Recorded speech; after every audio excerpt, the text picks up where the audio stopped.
Fala galera, tamo de volta. Gostaram da minha entrada? Eu tava aqui viajando, só foi escutar o negócio que eu... Liga, né? Vamos embora. Tem que ser, pô, entrou um personagem. Não tem personagem aqui não, pô, a gente tem que ser 100% sincero. A gente vai falar de personagem, na verdade. Quem tá falando o que dessa vez?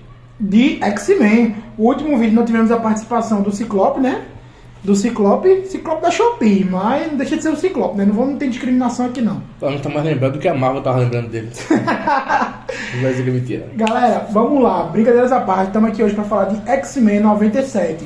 Mais especificamente, episódios 4 e 5. A gente já tem o nosso vídeo falando dos primeiros 3 episódios. Cláudio, que é nosso editor, vai deixar aí na thumb.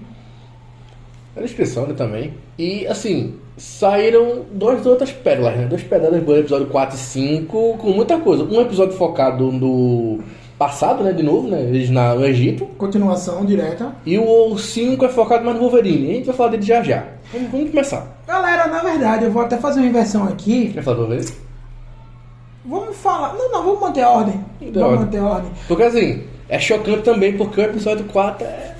O episódio 4, pra mim, foi o melhor episódio da série X-Men 97 até agora. Pelo menos dessa primeira e da segunda temporada, ele foi o melhor. Eles continuam a história desde o passado. O Ensabanu, ainda Ensabanu, né? O Apocalipse. Ele tem sido atacado basicamente pelo faraó, né? O faraó, que pra quem não lembra, o Ramatut é uma das identidades do Kang. Ele inclusive fala no outro episódio os nomes dele, fala Nathanael e tudo mais. Aqui foi uma bela referência pra falar nisso. Eu adorei, inclusive, quando termina, a hora que ele vai embora, que ele bota o capacete, eu fiquei bem fiel.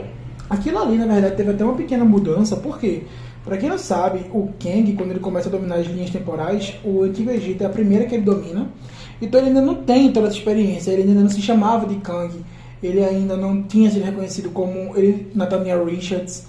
Quer dizer, minto eu, como Nathaniel Richards, ele já tinha sido reconhecido que era o nome original dele, mas ele não tinha ainda sido chamado de Kang Conquistador, até porque aquela foi a primeira conquista dele. Seria... Parece uma segunda vinda? É, quase isso. Só que aí o que acontece? Na série, eles deram uma leve adaptada, como que já desse a entender que o Kang já era o Kang naquele momento. Aquilo ali só foi uma das conquistas dele. Pra não dizer que vai introduzir todo o conceito, né? Ele já é o Kang, pronto. Exato. Agora, eu gostei muito como eles trabalham a ascensão do Apocalipse. Porque é o próprio nome do episódio, né? Ascensão do Apocalipse, parte 2.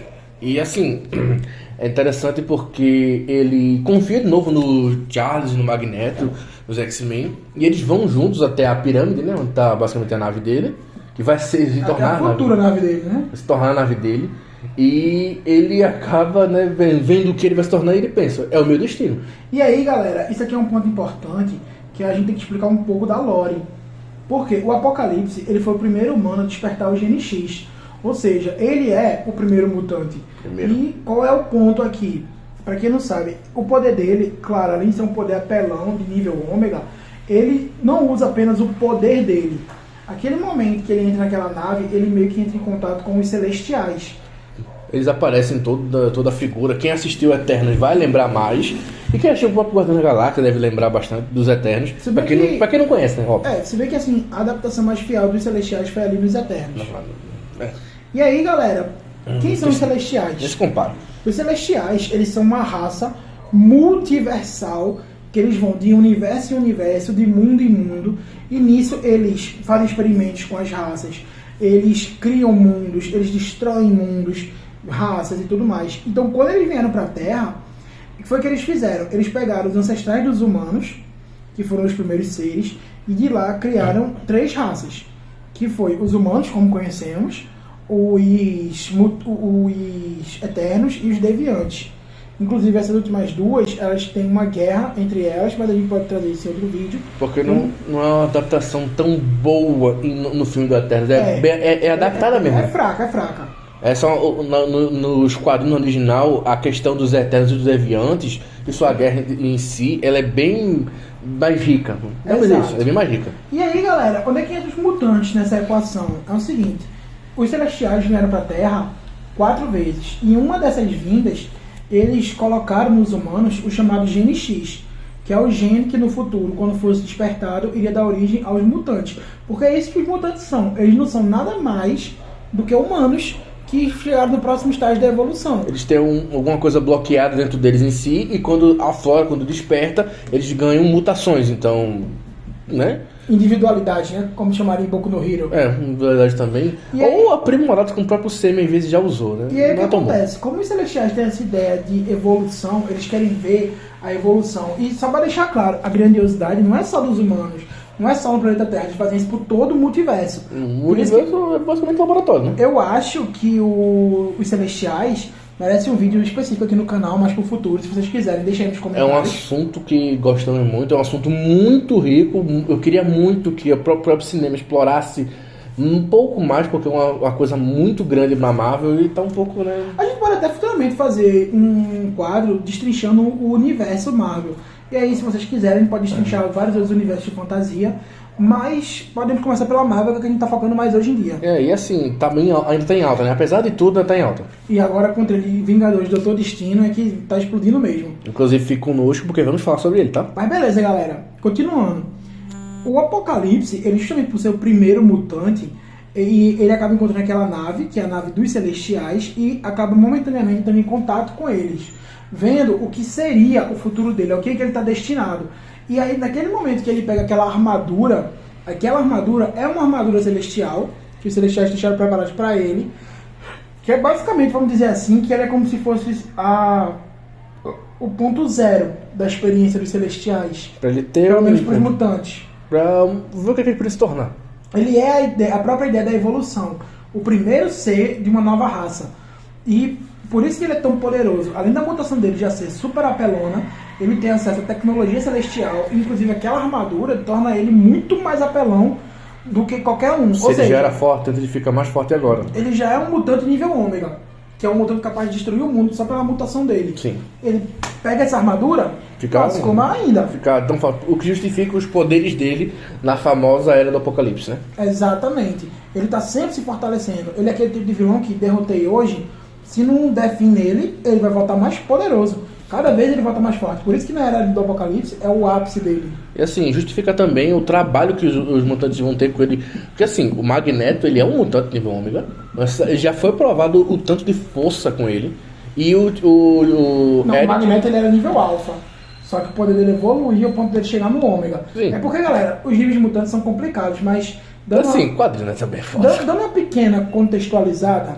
A Tempestade não era nível ômega antes. Era, assim, a gente vai falar pelo nível antigo, depois faz um mais atualizado, mas é o seguinte, galera. Tinham 7 níveis mutantes, eu não vou lembrar o nome de todos eles agora. Também não. Mas basicamente o primeiro nível são só aquelas pessoas que têm o gene X, o segundo nível são aquelas que despertaram o gene X, mas que tem um poder que só muda algo físico em você, não é um poder propriamente, você fica meio que deformado.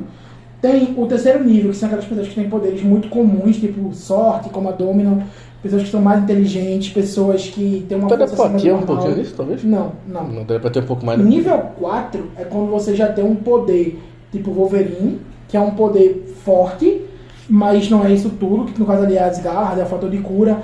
Você vê que não é um poder tão ofensivo e eles têm a desvantagem de não conseguir ligar e desligar. O nível 5 já é um poder avacalhado, feito do Noturno, que consegue se teletransportar, da Mística, consegue se camuflar. Mas eles normalmente têm uma característica física deformada, que denuncia que eles são mutantes. O nível Alpha, que é o 6º nível, que é onde estava originalmente Magneto, Tempestade, Jean Grey. Não, Jean Grey não. Jean Grey não. Ciclope, o professor Charles Xavier, eles são nível Alpha, por quê? O próprio nome do Ciclope, né? O Destructor. Isso. Porque eles têm um poder apelão, mas eles se passam por humanos tranquilamente. Mas não é um poder assim capaz de afetar o mundo inteiro. Que destruiria o mundo. Isso. Já o nível ômega são mutantes que podem destruir o mundo inteiro. Eles têm poder para destruir o mundo inteiro. Tanto que esses aí, você conta nos dedos quantos são. De cabeça agora que eu me lembro, tem o Apocalipse, a Wanda Maximoff, o Homem de Gelo, o Bob, né? O Magneto. Que pra quem não sabe, o Bob é nível ômega, ele só não avacalhou ainda. É que assim, o Magneto não é nível ômega, ele é nível alfa, só que tem alguns momentos. Ele sobe de alfa ômega. Tem alguns fatores que aumentam o poder dele, porque isso, inclusive, pra quem não sabe, o Ciclope, ele é nível alfa, só que ele não consegue controlar o poder dele por causa de um problema que ele teve no cérebro, ou foi nos olhos, não me lembro. Acho que foi nos olhos. Porque, galera, a mutação dos mutantes funciona da seguinte maneira, é parte do corpo deles. Então uma deficiência uma mudança afeta os poderes, entendeu? Isso é independente do nível. Por isso que o Wolverine ficou com a garra de Adamantium.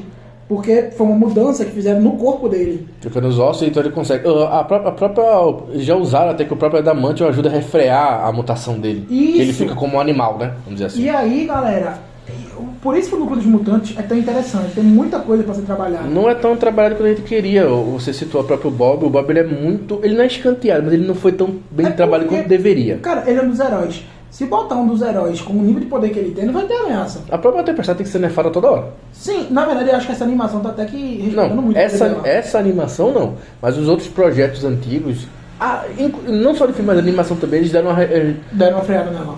Porque assim, os níveis deles não só muda também como questão de... Com o tempo, com evolução, treinamento. Então, essa série ela consegue ser uma muito grata surpresa por estar mostrando que eles são tudo isso. Estão conseguindo conciliar os vilões com os heróis. Cara, o Mofo tá sendo bem falado, pô. O Mofo, Não, coitado. o Mofo tá muito fraco. Muito fraco. Não, eu sei que ele tá fraco, mas assim, o Mofo, ninguém sabia que existia. Cara, vamos falar disso mais pra frente, mas vamos focar aqui no episódio 4 ainda. É porque o Mofo é episódio 5, mas terminando o episódio 4, o Apocalipse, né, ele acende, né? O Apocalipse, desculpa, o arco de como o personagem se tornou o que ele é foi muito bem feito. Como houve ali, beleza que isso é uma coisa da animação, né? Mas como houve uma influência indireta ali dos X-Men, porque... do próprio Charles do Magneto. É uma adaptação no final, vai. Quanto mais eles tentavam evitar, mais eles criaram o inimigo do futuro. Eles criaram o Apocalipse. É interessante também porque o Bishop queria ir embora e o Magneto, não, vamos tentar. Acabou que... E, cara, eu tenho que dizer, os poderes do Magneto estão sendo muito bem feitos nessa animação.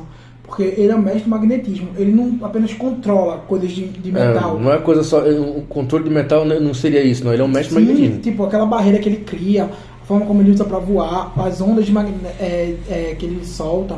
Tudo aquilo é o poder dele. Então é muito bem feito. E não só isso. É justo. Mas aquele momento do quarto... Agora, alerta de spoiler, beleza? Aquele momento que o Apocalipse mata o Magneto... Na verdade, tudo, pô.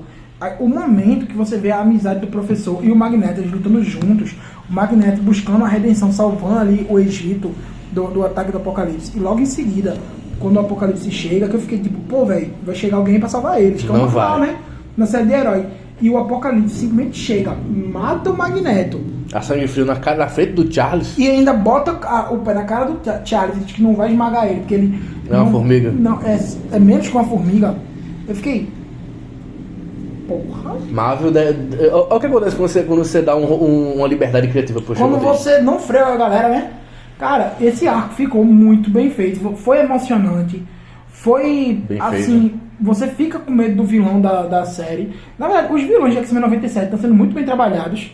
Estão sendo vilões mesmo. Desde o começo. E assim, justiça a todos eles, tá? Também. Porque assim, o vilão sem ser vilão tava complicado. Tava complicado. E aquela coisa, nesse você fica tipo, mano, a qualquer momento ele pode matar um dos protagonistas.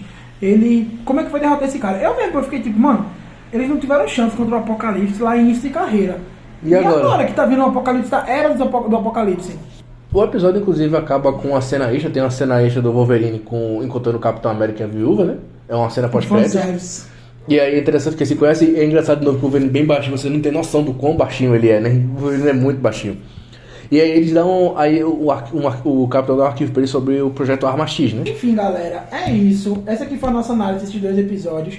Deixa aí nos comentários o que você achou. O que você tá achando da temporada, inclusive? Deixa um gostei aí pra ajudar a gente. Se inscreve no canal. Ativa o sininho e continua aqui com a gente para mais atualizações do universo da Marvel. É isso, galera. Um abraço e até a próxima. Até a próxima.